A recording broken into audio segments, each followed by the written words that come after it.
Hello, this is Ryan McDonald at Shade Digital, and this is digital marketing tip number 13, how to optimize your website traffic without conversion rate data.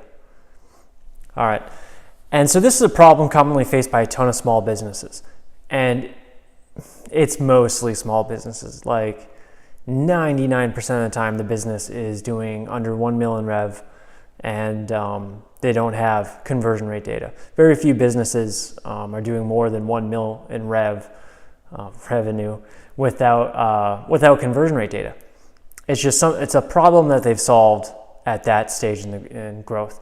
There's some exceptions, right? If a company is new to doing online advertising, or they just started with an e-commerce aspect or a lead generation aspect online.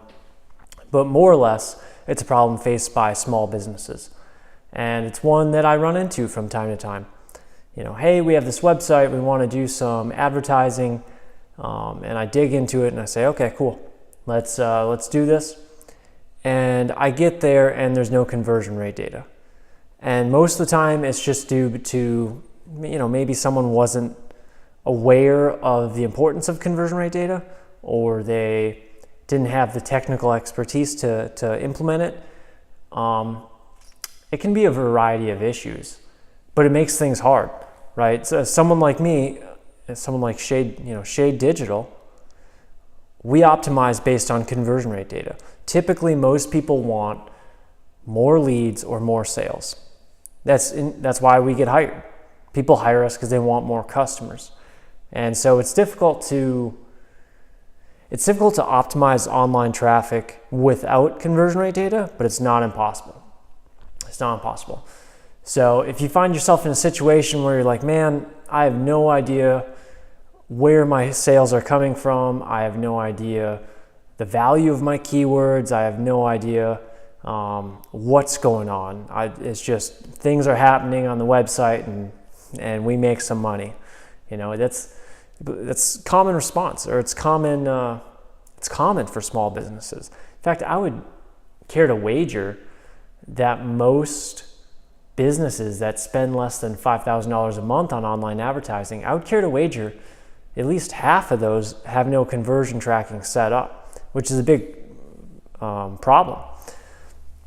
So, number one, if you don't have conversion rate data set up, that's the first step, set it up. Typically, it's just pasting a piece of code on the thank you page, or making a certain action, defining it as a conversion, right? Maybe, what's an example? Maybe someone submits a contact form, but instead of going to another page, it just like pops up and says thank you, right? Like a box. And then so you would make that button click the conversion action. Or I see it on phone calls, like typically call only ads, or call extensions on text ads.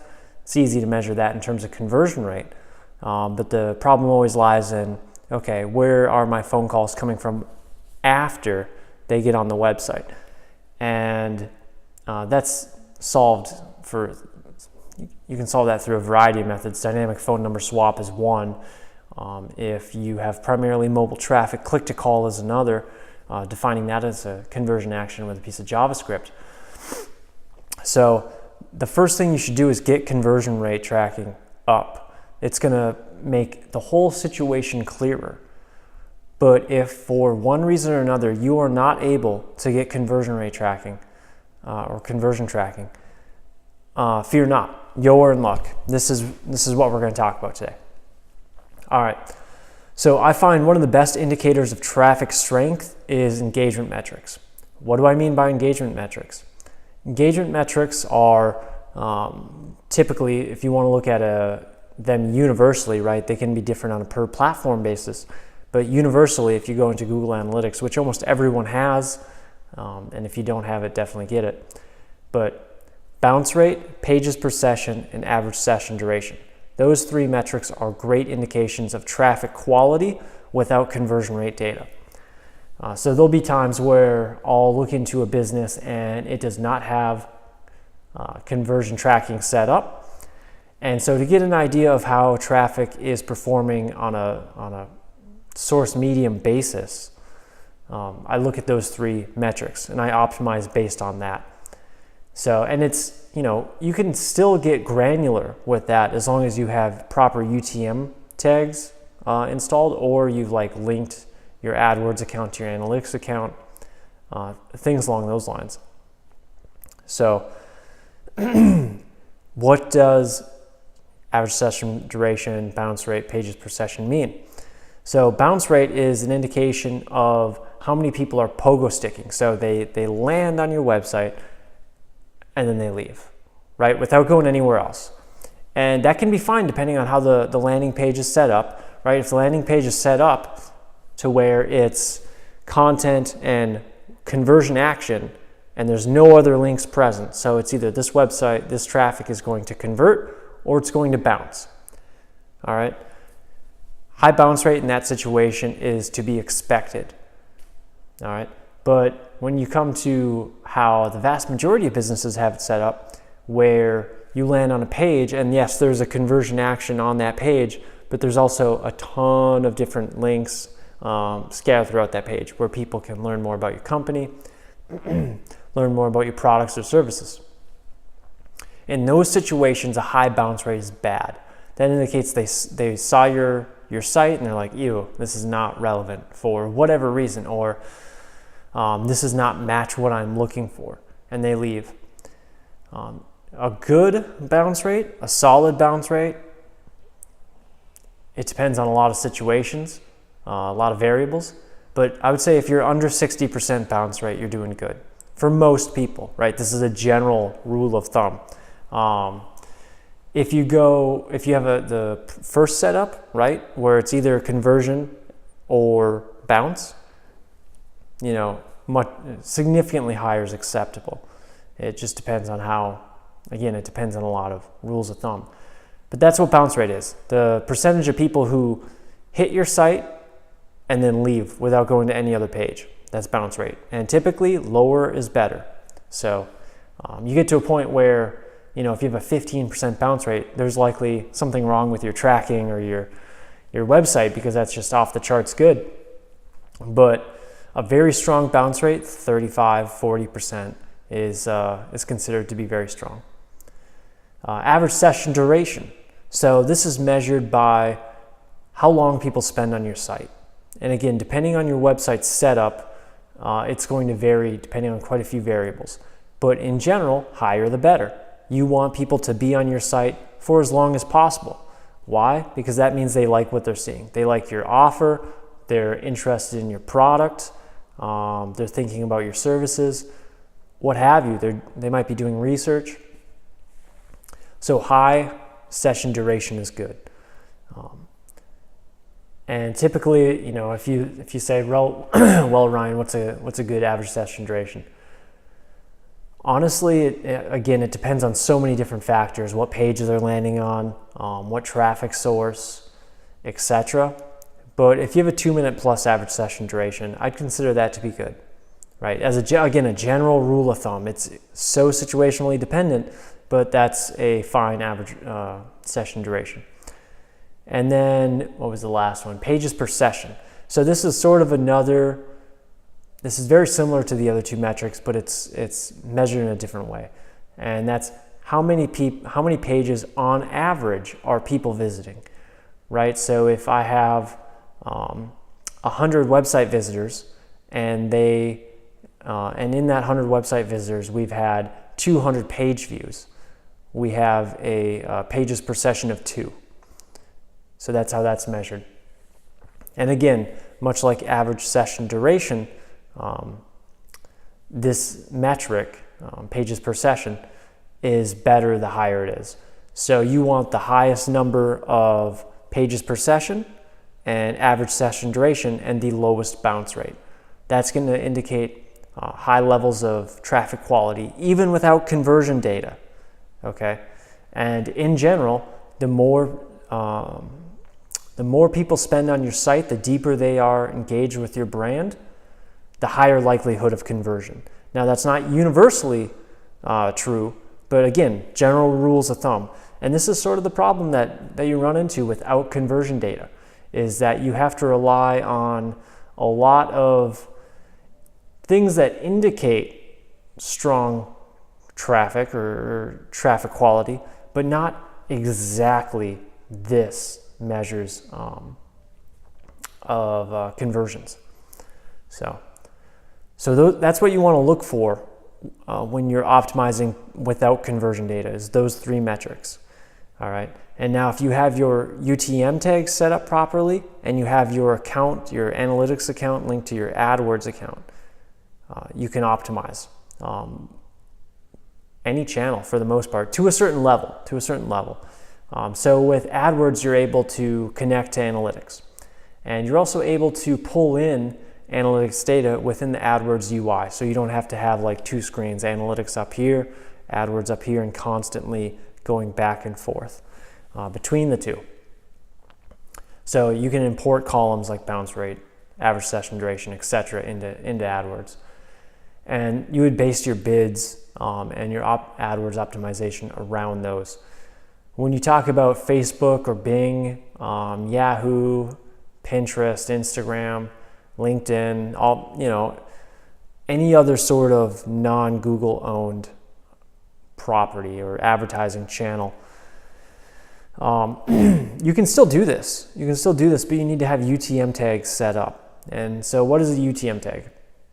A UTM tag is a piece, it's like a snippet of a URL that you add on to your destination URL or final URL that tells analytics, that pushes information into analytics that says where this came from. So typically the source, the medium, and the campaign name. And you can get deeper than that in terms of your UTM tags, but I recommend at least those three, right? Your source, your medium, and your campaign term. This will help you decide if X campaign from Facebook is outperforming Y campaign from Facebook, right? So you set that up. There's tons of, just type in UTM tag builder, and there's a ton of resources out there for making these UTM tags built easily. And now I know it'll mess up your URL in terms of, instead of shaydigital.com, you'd be sending them to shaydigital.com !UTM _ source equals Facebook, and UTM medium or UTM _ medium equals CPC, and UTM campaign or UTM _ campaign equals owners of companies. It's not a clean looking URL, but it doesn't have much of an impact when it comes to conversion rate, and it will not throw off your landing page. All right, so no need to worry about that. All right, let's see. When it comes to conversion tracking, right, if you do not have that, again, set that up. That's paramount to, instead of a guesstimating certain things, you're going to be a lot more precise, and the precision is where you're going to find major wins when it comes to online advertising. But this is a general rule of thumb for companies that do not yet have conversion tracking set up and or are unable to set up conversion tracking for one reason or another. And there's a few reasons out there that I've heard, but none of them are good. When you're spending a lot of money, you're going to want conversion tracking set up. So, and it's just a matter of knowing the importance of that data and how important it is to people like me who optimize website traffic based on that. So, all right, once you have UTM tags set up, I'm kind of jumping around a little bit, but once you have UTM tags set up, how do you go and see where those, traffic source levels? So my favorite tab within Google Analytics is the source medium tab.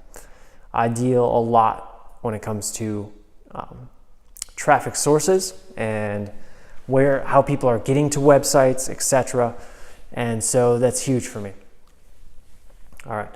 When it comes to UTM tags, you're going to want to go Analytics, Google Analytics, Acquisition, All Traffic, Source Medium. All right, Analytics, Acquisition, All Traffic, Source Medium, and then select your appropriate date range.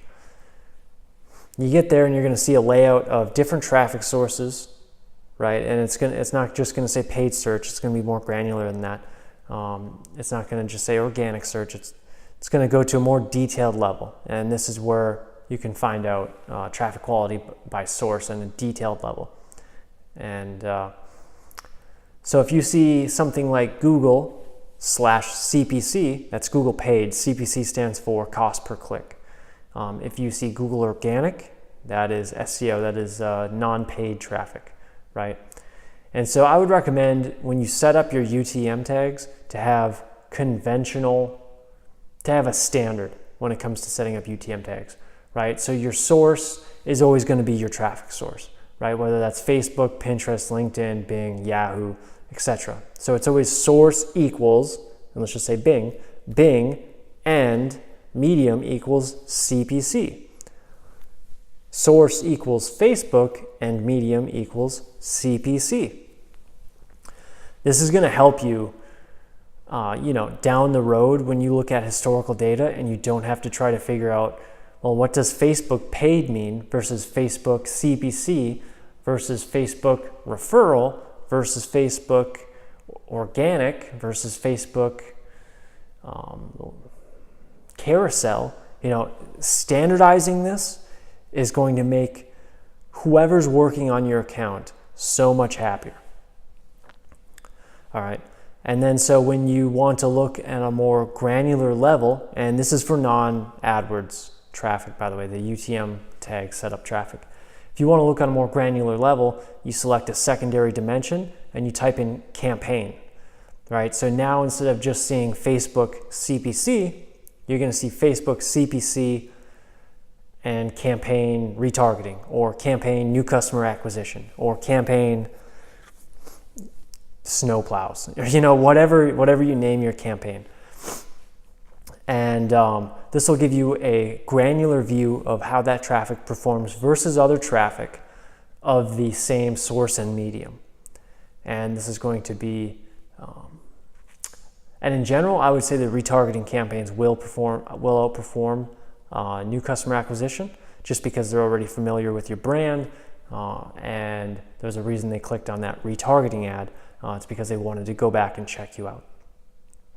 So that's where you're going to find the detailed level of your traffic sources. And now right in that column, you'll see those 3 engagement metrics I talked about: average session duration, bounce rate, pages per session, right?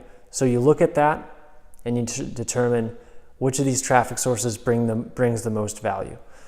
And I, in general, find that organic non-paid traffic has the best engagement metrics, but that's a tricky one to grow. That takes a lot of time and sustained effort.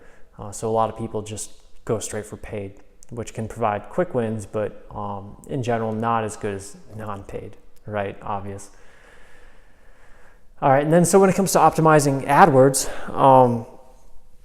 if you do not have the columns imported into AdWords, you're gonna need to sync your AdWords and Analytics account. It's gonna be huge if you don't have conversion data, right? It's just, you have to, and it's not hard, and it doesn't take that much time. And there's good documentation for it. Just Google around, look for it, and set it up.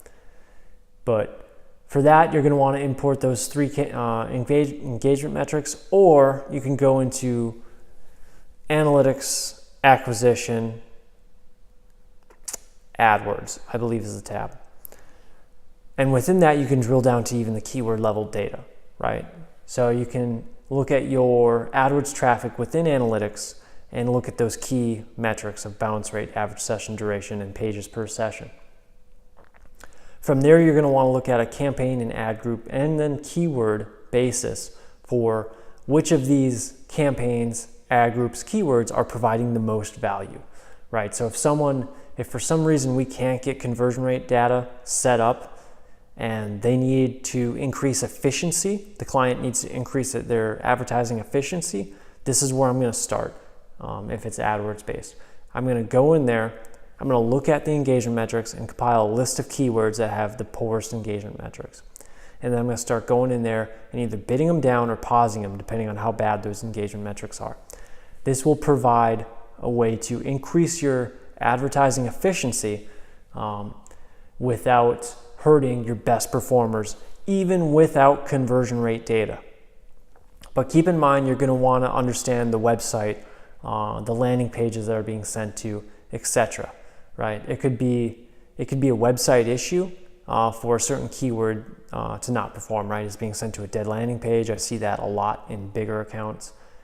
It could be that the landing page is a convert or bounce sort of page. So understand the variables that go into effect here. And I think that's about it.